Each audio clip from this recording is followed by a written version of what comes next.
The distress signal. The azure planet of Aerith hung in space like a jewel dimming before its time. Once vibrant with life and culture, now brown patches spread across continents where the plague had claimed not just Erithian lives, but all organic matter it touched. Ambassador Liren stood in the observation deck of the orbital station, his slender form silhouetted against the viewport. The 4 translucent membranes on his back, once iridescent with health, now hung dull and lifeless. "How many today?" he asked, not turning to face his medical officer. Physician Neela checked her data tablet with trembling 6-fingered hands.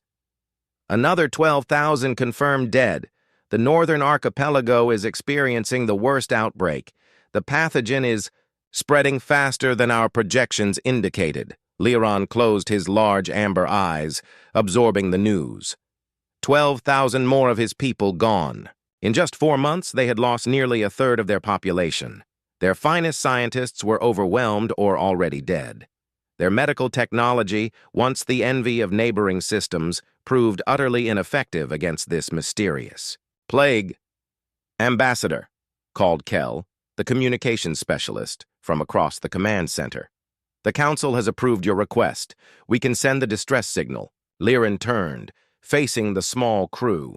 Perhaps the last hope for the Erithian civilization. They were scientists and diplomats, not warriors or tacticians.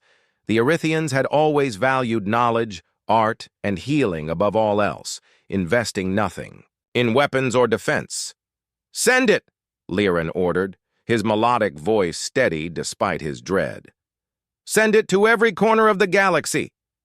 Kell nodded and began the transmission sequence. The message was simple, but desperate.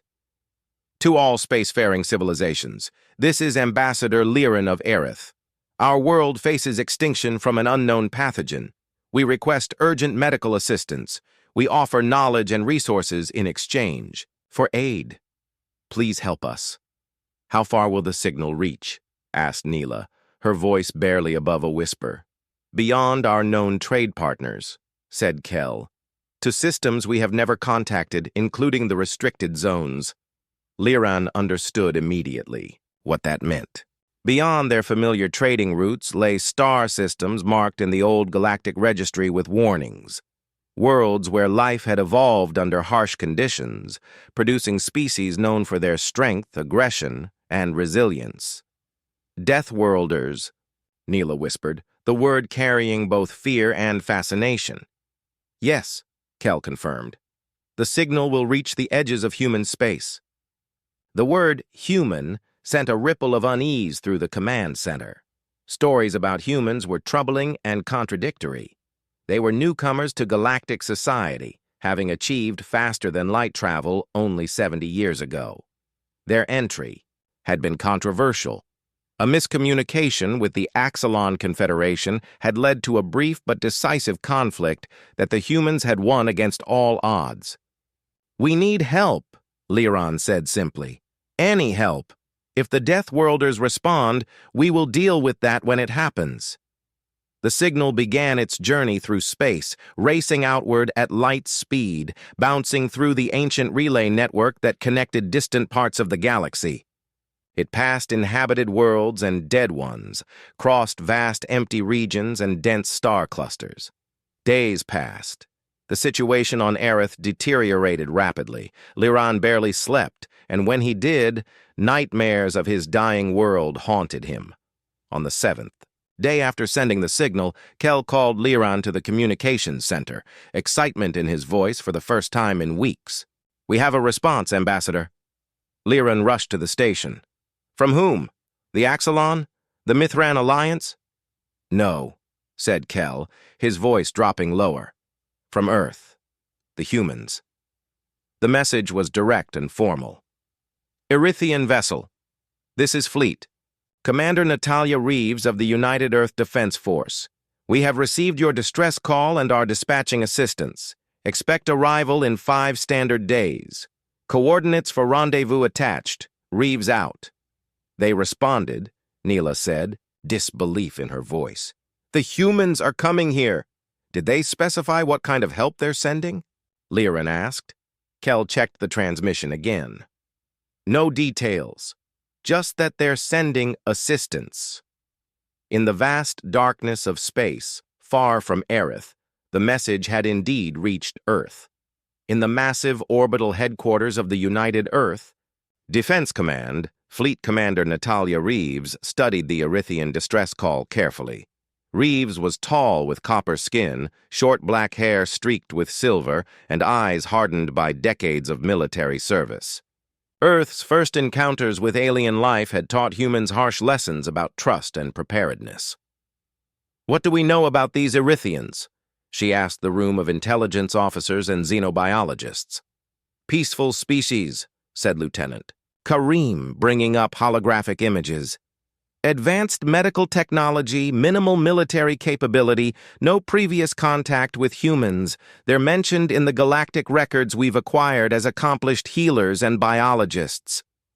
"And they're asking for medical help," said Dr. Marcus Chen, the fleet's chief xenobiologist. He was shorter than Reeves, with thoughtful eyes behind round glasses, an affectation he maintained despite corrective procedures being available. "Could it be a trap?" Reeves asked bluntly.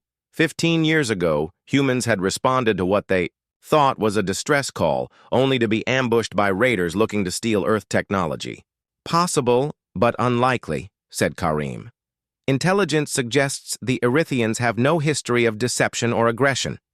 They are known primarily as healers and scholars." Reeves nodded slowly, making her decision. "Prepare the Fifth Fleet for immediate departure. Full combat configuration."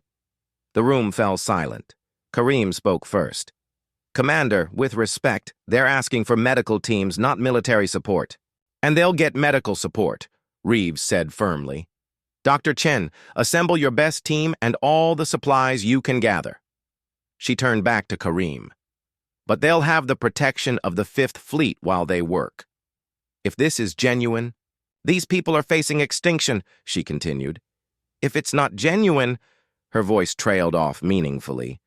"The Fifth Fleet carries enough firepower to level a continent," Kareem said quietly. "Exactly," said Reeves. "Better to have it and not need it." Within hours, the massive human warships began powering up. The flagship UEFS Sentinel was nearly 1.5 kilometers long, a floating city of metal and energy, bristling with defense systems designed to function in the harshest conditions of space.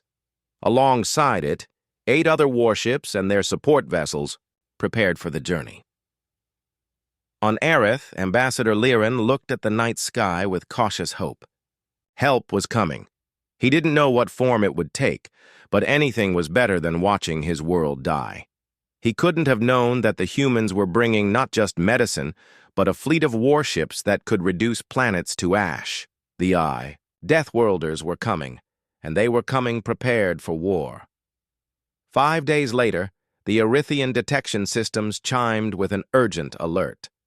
Ambassador Liren rushed to the main control room of the orbital station, his heart racing. The system had detected multiple ships entering Earthian space, far larger than any vessels their kind had ever built. "Show me," he ordered. The main screen flickered to life, displaying 5 massive ships moving in perfect formation. The lead vessel was enormous, easily 15 times the size of the largest Earthian research vessel. Behind it came 4 more warships, each bristling with what could only be weapon systems. "Are those guns?" asked Kel, his voice barely above a whisper. Liren nodded slowly. The peaceful Earthians had little experience with weapons of war, but these ships were clearly built for combat. Their dark hulls were marked with strange symbols and numbers. UFS Sentinel, UF's Intrepid, UF's Defiant. "Earth ships," Neela whispered. "Why would they send warships? We asked for doctors, for medicine, not this." "The energy readings from just one of those ships could power our entire planet for a decade," said Kel, checking his instruments. "And these readings suggest weapons that could destroy whole cities." "They're hailing us," said the communications officer. Liren straightened his posture, smoothed his ceremonial robes, and nodded. Put them through. The screen changed to show a human face. The Deathworlder had copper-colored skin, piercing dark eyes, and short black hair streaked with silver. She wore a dark uniform with colorful insignia on the shoulders. "This is Fleet Commander Natalia Reeves of the United Earth Defense Force," the human said, her voice deep and authoritative. "We received your distress call and have come to render assistance." Liren stepped forward. "This is Ambassador Liren of the Erythian High Council. We are grateful for your response, Commander, but—" He hesitated. "We requested medical aid.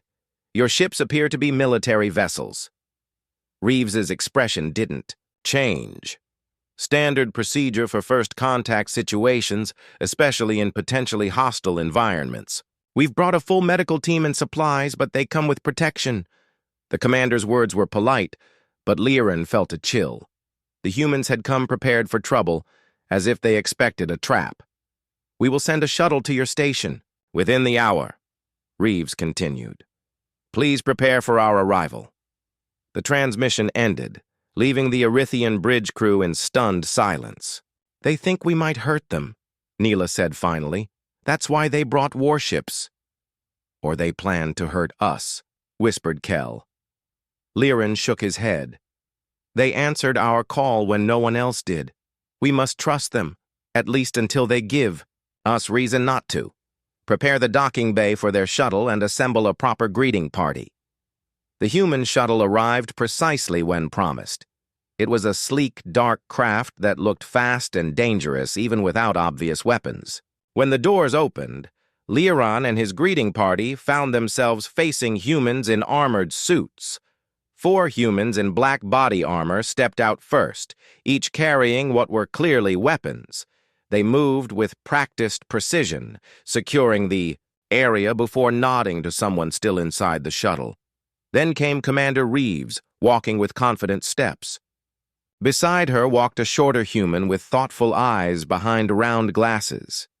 "Ambassador Liren," Reeves said with a short nod. "Thank you for receiving us. This is Dr. Marcus Chen, our chief xenobiologist and medical specialist." The male human stepped forward. "Ambassador, I understand your people are suffering from an unknown pathogen. I've brought a team of our best doctors and researchers, along with medical supplies and equipment."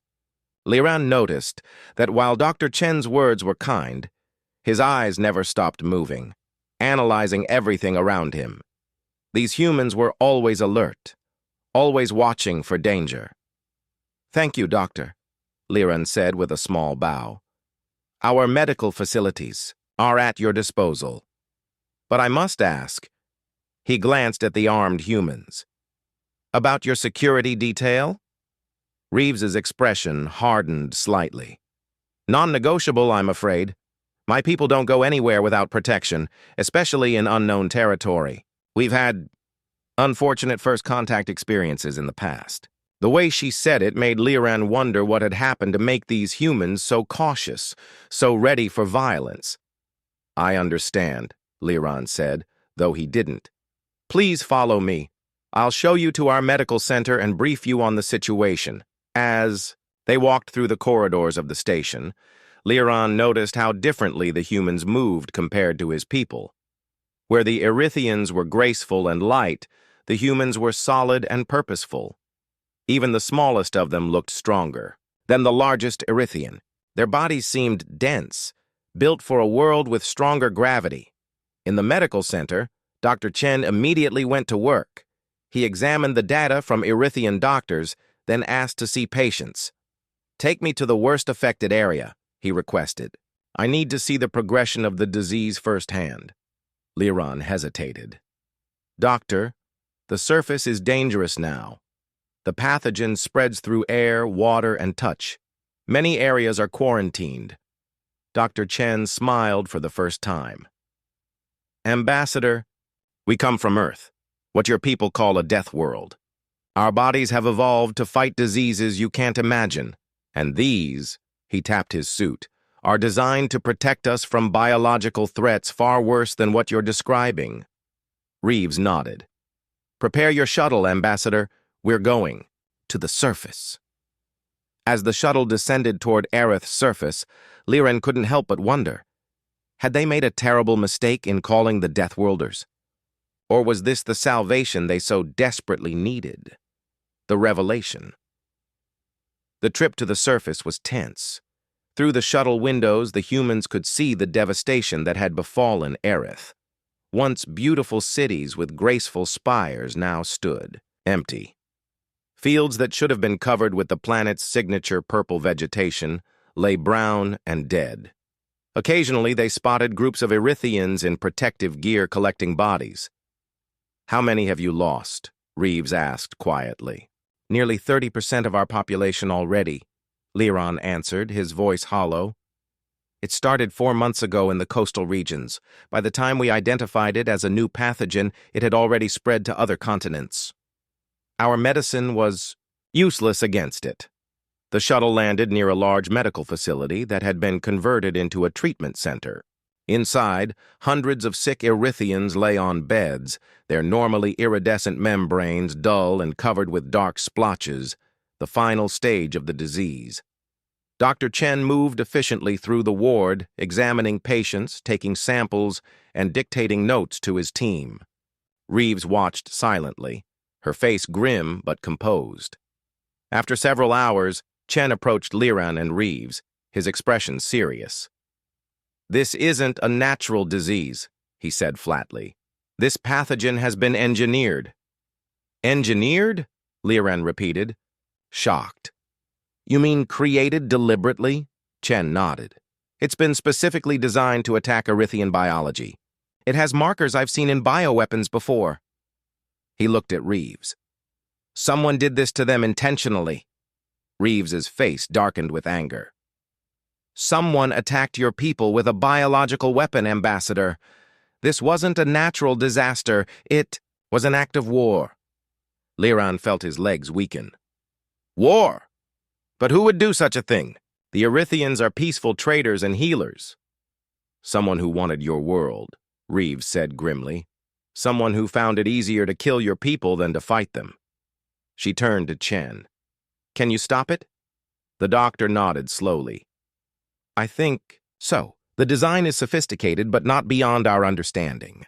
With access to your medical technology and our experience with similar weapons, we can develop a countermeasure." "How long?" Liren asked desperately. 3 days to create a treatment for the sick," Chen said. "Perhaps a week for a vaccine to protect the healthy." For the first time in months, Liren felt hope, but it was mixed with a new emotion, anger. Someone had deliberately attacked his people, his world, and these humans, these strange armored Deathworlders, had recognized it instantly. "We will help you fight this," Reeves said, placing a firm hand on Liren's shoulder. "And then, Ambassador, we're going to find out who did this to your people." The look in the humans' eyes made Liren understand why the galaxy feared them. In that moment, he was very glad the humans had come, not just with doctors, but with warships. 3 days passed since the humans' arrival. Dr. Chen and his team worked without rest in the Erythian medical labs. They barely stopped to eat or sleep, showing a stamina that amazed the Erythian scientists. What would have killed an Erythian, such intense work without proper rest, seemed to merely tire the humans. Ambassador Liren entered the main laboratory to find Dr. Chen hunched over a complex device the humans had brought. His eyes were red from lack of sleep, but his movements remained precise. "Doctor, you should rest," Liren suggested gently. Chen looked up and smiled tiredly. "Soon? We're close to a breakthrough." He pointed to a large screen showing the structure of the pathogen. This disease was brilliantly engineered. It's designed to look natural but work like a weapon. "How can you tell?" Liren asked, moving closer to examine the display. "These protein structures here," Chen pointed to a complex pattern. "They don't evolve naturally. And this," he highlighted another section, "this is what we call a command sequence. It lets the pathogen receive external signals that can change how it behaves. Liren's amber eyes widened. You mean someone is controlling it right now? Exactly, Chen nodded. The pathogen can be activated, deactivated, or modified remotely. That's how it spread so quickly and why your treatments failed. Someone was constantly changing it to counter your efforts. The implications hit Liren like a physical blow. Someone was actively working to kill his people, adjusting their attack as the Erythians fought back. Can you block these commands? He asked. Better, Chen replied with a fierce smile. We can trace them back to their source. At that moment, Commander Reeves entered the laboratory with Lieutenant Kareem. Both humans looked grim. Dr. Chen, we need an update, Reeves said without preamble. Chen straightened up. We've confirmed it's an engineered bioweapon with remote command capability. We're working on a countermeasure and have started tracing the command signals. Reeves nodded. Good, because we may have found our culprits. She activated a small device that projected a star map in the center of the room. The Sentinel has detected 9 ships on the edge of the system. They're holding position just beyond standard sensor range, but our technology is better than they expected. We can see them. Who are they? Liren asked. We don't know yet, Reeves replied. But they're watching this planet very carefully. Kareem pointed to the projection. Their formation suggests military training, not explorers or traders. Can we contact them? Liren suggested. Reeves and Kareem exchanged looks. We could, Reeves said slowly. But sometimes it's better to watch and wait. Let them think we don't know they're there. Chen suddenly stood straighter, his eyes fixed on his computer screen. I don't think we'll need to contact them. They're about to contact us. The main communication system of the laboratory came to life, and a voice spoke in the Erythian language. It was cold and measured. Erythian Council, your time has expired. Submit to the Draconid Imperium or face extinction. You have 1 planetary rotation to surrender your world. The message ended abruptly. Liren felt his legs weaken, and he grabbed the edge of a table to steady himself. The Draconids, he whispered. I should have known. Who are the Draconids? Reeves asked sharply. Liren's voice was hollow as he explained. A reptilian species from the outer systems. They've been expanding their territory for decades, demanding resources and obedience from smaller worlds.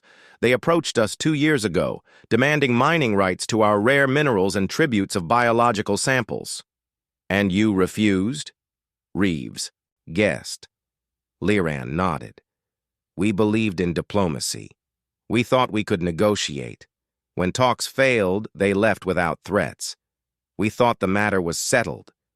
His voice broke. We never imagined they would do this. Reeves's face hardened. Biological warfare against civilians. A coward's tactic. Chen looked up from his computer. I've traced the command signals. They're coming from the largest of those ships at the edge of your system. Reeves turned to Kareem. Alert the fleet. Battle stations. She looked at Liren. Ambassador, we need to move quickly. If these Draconids realize their weapon isn't working anymore, they might try something more direct. What do you mean? Liren asked, confused. I mean they might attack with conventional weapons, Reeves explained.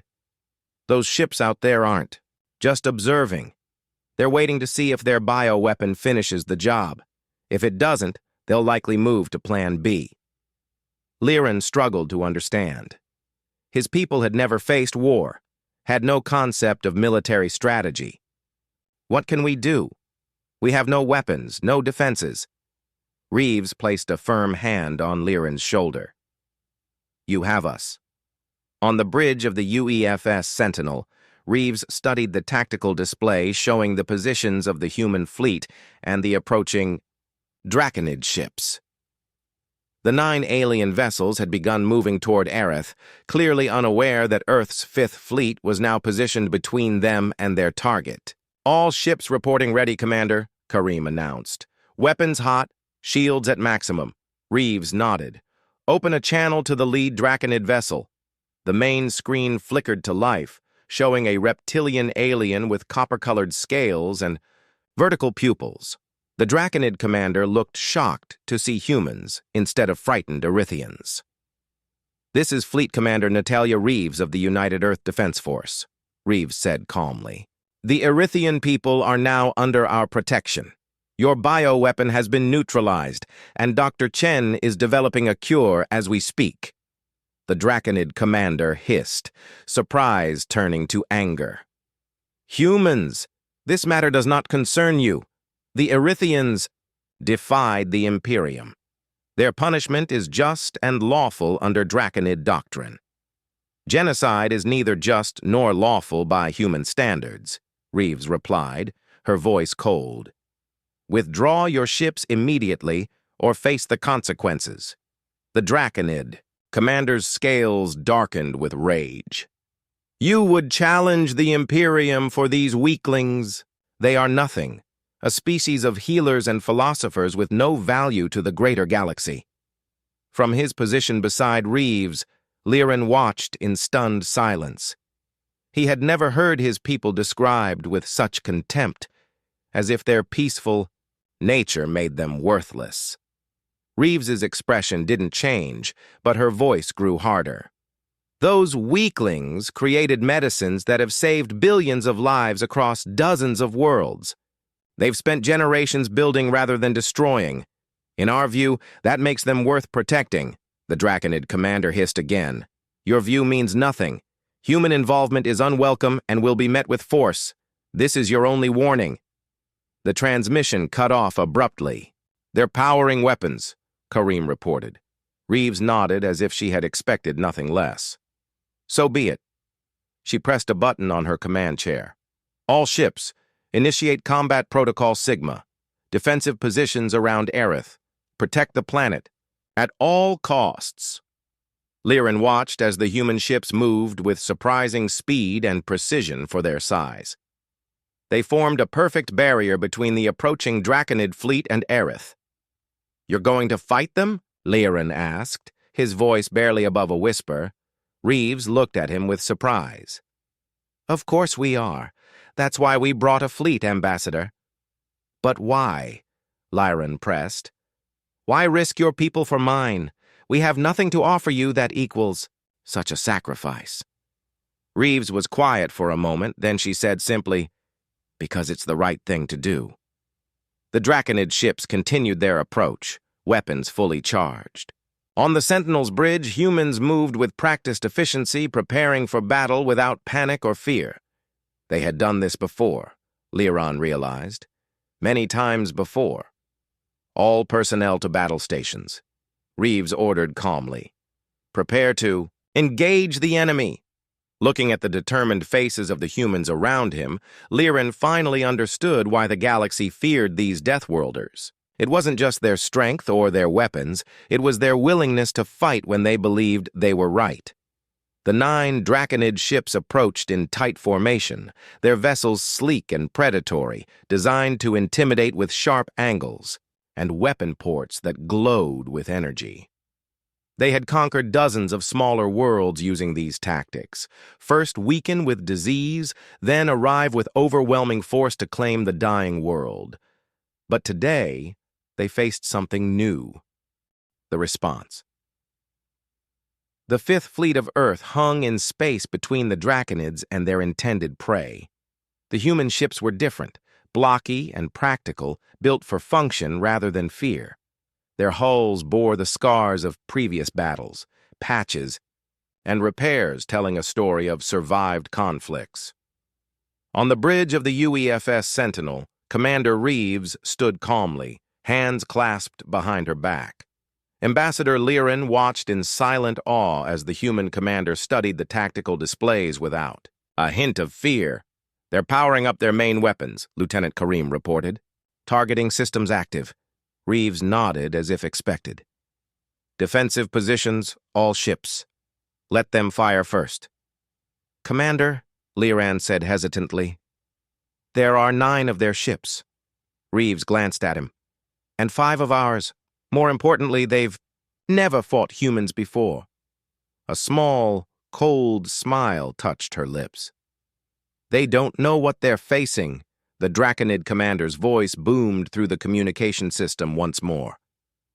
Human vessels, this is your final warning.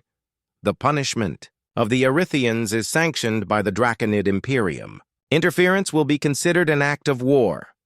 Reeves didn't bother to respond. Instead, she turned to her weapons officer. Target their weapon systems and engines only. Minimal casualties if possible. Liren was surprised. You don't want to destroy them? Not if we don't have to, Reeves replied. Dead enemies can't spread the word about what happens when you cross humans. The first Draconid ship fired, a bright beam of energy that streaked toward the human vessel UEFS Intrepid. Liren gasped, expecting to see the ship torn apart. Instead, the beam hit an invisible barrier around the ship, the energy dispersing. In a brilliant flash. Shields holding at 92%, reported a human officer. Reeves nodded. Now they know our defensive capabilities. Let's show them our offensive ones. She pressed a button on her command chair. All ships, you are cleared to engage. Protocol Sigma. What followed was unlike anything Liren had ever seen. The human ships moved with shocking agility for their size, breaking formation and executing complex maneuvers that seemed impossible for such large vessels. Each ship fired with precise, coordinated attacks that targeted specific systems on the Draconid vessels. Their shields are much weaker than ours, Karim observed as data scrolled across his screen. And their targeting systems are not adapting to our evasive patterns. Reeves nodded. They're used to fighting prey, not predators.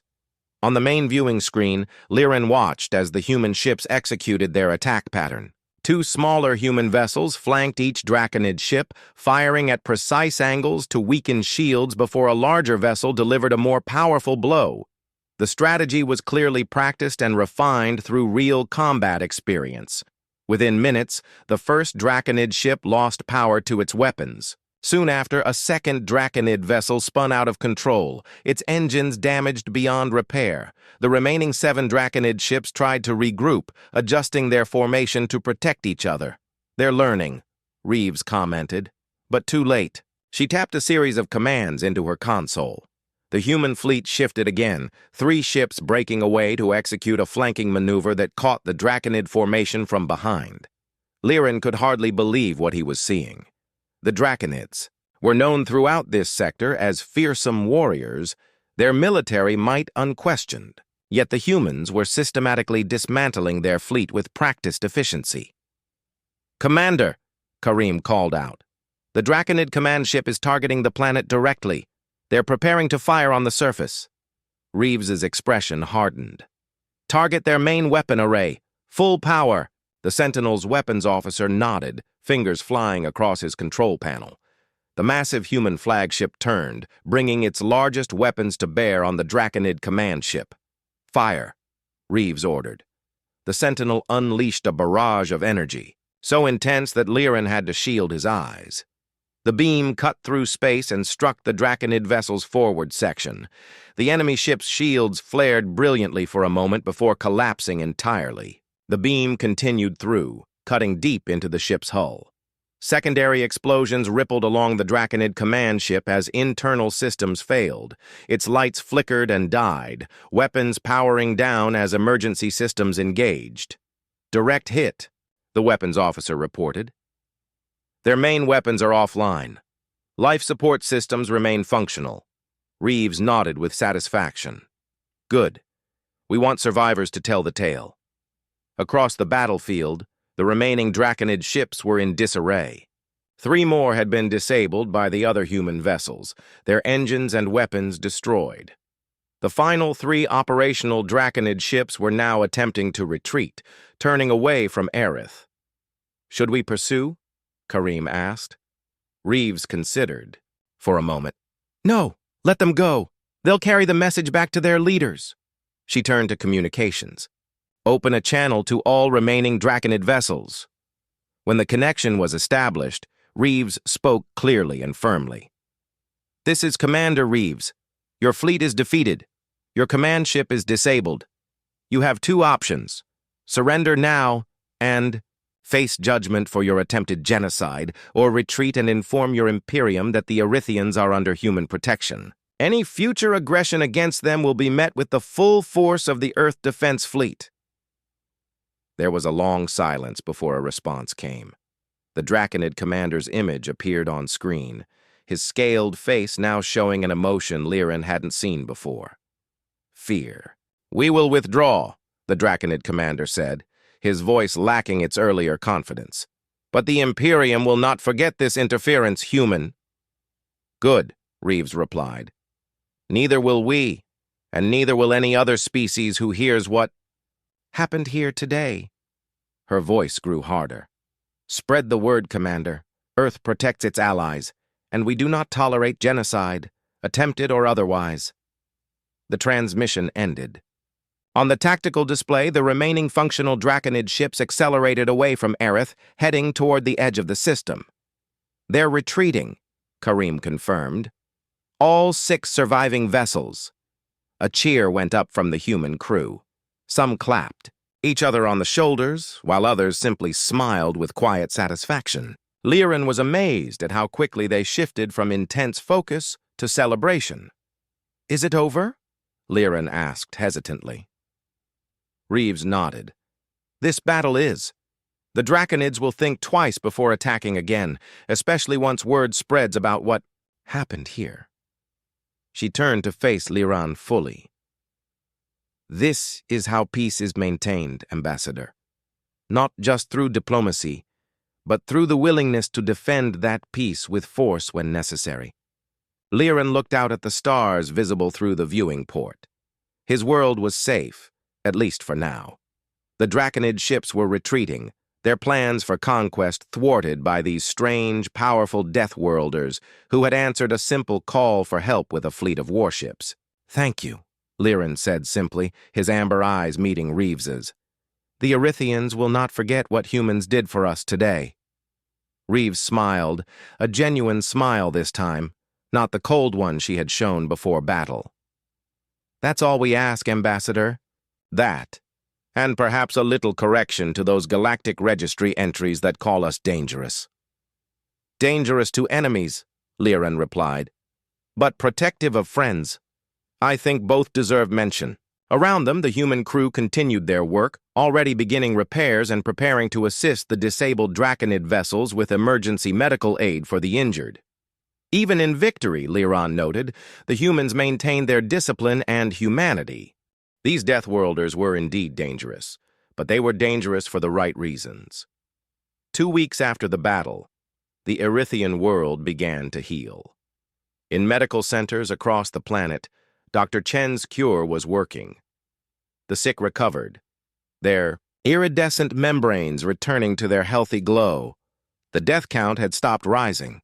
For the first time in months, there was hope on Aerith. Ambassador Liren stood in the main plaza of the capital city, watching Erythian families embrace their recovered loved ones. Human medical teams worked alongside Erythian doctors, teaching them how to produce and administer the cure. The humans moved with purpose even now, their bodies strong and resilient in Aerith's lighter gravity. "Your people recover quickly," Commander Reeves said, joining Liren at the edge of the plaza. The human commander had exchanged her battle uniform for a more formal one decorated with silver insignia. "Thanks to yours," Liren replied. "Dr. Chen says another week and the worst cases will be well enough to leave medical care." Reeves nodded, her eyes scanning the crowd with the automatic vigilance Liren had come to recognize in all humans. They were always watching, always alert, a habit from their dangerous home world. "The vaccine production is ahead of schedule," Reeves continued. "We should have enough to protect your entire remaining population within the month." Liren felt a wave of gratitude so strong it nearly overwhelmed him. "Commander, I don't know how to thank you properly. You saved my people from extinction. You fought for us when we couldn't fight for ourselves." Reeves waved away the thanks with a small gesture. "You would have done the same if you could." "But we couldn't," Liran insisted. "The Erythians have never developed weapons or warships. We believed peaceful cooperation was the only path forward." Reeves looked thoughtful. A noble belief, but in our experience, peace must sometimes be protected by the capacity for violence. They walked together through the plaza, passing groups of humans and Erythians working side by side. Though different in appearance and nature, they had found common purpose. "What happens now?" Liran asked. "The Draconids will be angry. They might return with a larger force." "They might," Reeves agreed, "but not soon. We captured enough of their technology during the battle to understand their capabilities. They won't risk another direct confrontation with Earth ships for some time." "And when they do?" Liran pressed. Reeves stopped walking and turned to face the Erythian ambassador directly. "That's actually what I wanted to discuss with you today. The Earth Council has approved my recommendation for a permanent defense arrangement with the Erythians." Liran's amber eyes widened. "What kind of arrangement?" "A small Earth fleet stationed at the edge of your system," Reeves explained. "An early warning system, training for your people, not to become warriors, but to better defend yourselves if needed, and open trade between our worlds." "Why would Earth do this for us?" Liran asked. "What do you gain?" Reeves smiled. "Allies, Ambassador. Friends in a galaxy that has not always welcomed humans. Your medical knowledge is valuable to us, just as our defense capabilities are valuable to you. Different strengths, complementary needs." They reached a quiet garden at the edge of the plaza. Human engineers were helping install a new water filtration system to remove the last traces of the Draconid pathogen from the city's supply. "The Galactic Registry warns others about humans," Liran said carefully. "It labels Earth a death world and describes your people as dangerous." "We are dangerous," Reeves acknowledged without hesitation. "We evolved on a planet that tried to kill us at every turn. Predators, diseases, natural disasters. We survived it all, and it made us what we are." Her expression softened slightly. "But dangerous doesn't mean evil. We fight when necessary, but we prefer peace." Liran considered this. He had seen both sides of these humans now. Their terrifying efficiency in battle and their compassionate care for the sick. "I will tell others," Liran decided. "Humans may come from a death world, but they understand something many peaceful. Races don't. Sometimes medicine is not enough. Sometimes you need fleets." Reeves nodded, satisfied. "That's all we ask. Fair understanding." On the final day before the main human fleet was scheduled to depart, a ceremony was held in the newly restored Grand Hall of Aerith. The Erythian Council presented Commander Reeves and Dr. Chen with the highest honors their society could bestow. The hall was filled with recovered Erythians, many of whom owed their lives to the human intervention. After the formal speeches, Reeves presented Liran with a small device. "A direct communication line to Earth," she explained, "not filtered through the galactic networks. If you ever need us again, we'll hear you directly." Liran accepted the device, with reverence. "I hope we won't need to use it for emergencies again, but rather for friendly communication." "As do I," Reeves agreed. "We're leaving Lieutenant Kareem and his team here with 2 ships to establish the defense outpost. They'll help train your people and set up better early warning systems." Liran glanced toward the tall, serious human who would be staying behind. Like all the humans, he carried himself with the quiet confidence of a species that had faced countless challenges and survived. "Will the Draconids return?" Liran asked quietly. Reeves considered the question. "Eventually, perhaps. Expansionist empires rarely change their nature overnight. But next time, you won't be alone. And next time, you'll be better prepared." Outside the hall, Dr. Chen was saying goodbye to his Erythian medical colleagues. He had trained them well in identifying and countering bioweapons, sharing knowledge that the peaceful Erythians would never have developed on their own. "Your medicines will save many human lives too," he told them. "The exchange of knowledge benefits us all." As the main human fleet prepared to depart, Liren stood with the Erythian Council in the observation dome, watching the massive ship's power up. Their engines glowed like small suns against the blackness of space. "They are leaving much as they came," observed an elder council member. "With power and purpose." "But they leave behind more than they found," Liran replied. "They leave behind hope and a new understanding." The Sentinel, Reeves's flagship, rose majestically from orbit. Its massive form gradually shrank as it moved away, joining the other ships of the fleet. Soon they would activate their faster-than-light drives and vanish from Erythian space, returning to their own distant, dangerous world. "Will they return?" another council member asked. "Yes," Liran said with certainty. "Not as saviors next time, but as allies, as friends." The massive human ships departed, their engines flaring like artificial suns. The Erythians watched them go with a mixture of awe and gratitude. On Aerith, recovery continued, and throughout the system, the word spread quickly. The Deathworlders had come not with medical teams alone, but with fleets. And the Erythians were better for it.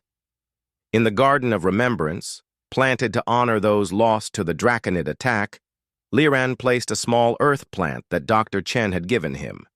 It was a rose, beautiful but thorned, much like the humans themselves. "Reminder," he murmured to himself, "that strength and beauty can exist together, that one can be both fierce and kind." The rose would thrive in Aerith's soil, just as the new alliance between humans and Erythians would grow in the years to come. 3 months later, a Draconid diplomatic vessel approached the edge of Erythian space. It was met by 2 human warships that escorted it to Erith.